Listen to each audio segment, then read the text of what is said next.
1971 সাল থেকে এই দেশের ইতিহাসকে বিকৃত করা শুরু করেছে, তারা দলীয়করণ করা শুরু করেছে এবং 1971 তারা নিজেদের পকেটস্থ করার সমস্ত পায় তারা তখন থেকেই করেছে।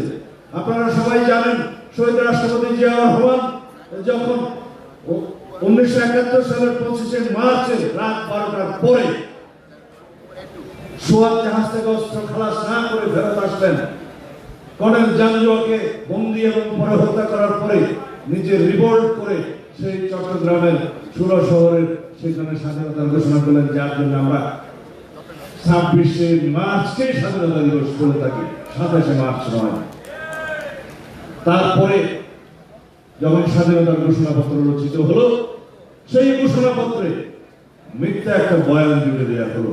চতুর্থ প্যারাগ্রাফ বলা হলো শেখ মুজিবুর রহমান ঢাকায় যথাযথ প্রক্রিয়ায় বাংলাদেশের স্বাধীনতা ঘোষণা করলেন এবং সেটাকে জায়েজ করার জন্য পরবর্তীকালে পঞ্চদশ সংশোধনীতে মুজিবের নামে একটি তথাকথিত বোমা ঘোষণা এখানে ছাপিয়ে দেওয়া হলো এবং সেটা সংবিধানের তফসিল হিসাবে সংযুক্ত করে দেওয়া হলো।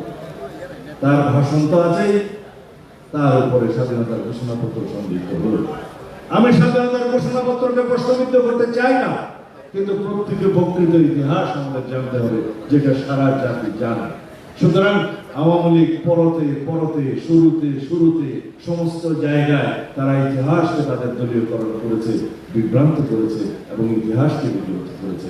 সুতরাং আমাদেরকে প্রকৃত স্বাধীনতার ইতিহাস এবং বিজয় দিবসের ইতিহাস, যুদ্ধের ইতিহাস এবং আমাদের স্বাধীনতার দলিলপত্র এবং মুক্তিযুদ্ধের সেক্টর ভিত্তিক যে ইতিহাসের দলিলপত্র আছে সবগুলো আমাদেরকে পড়তে হবে।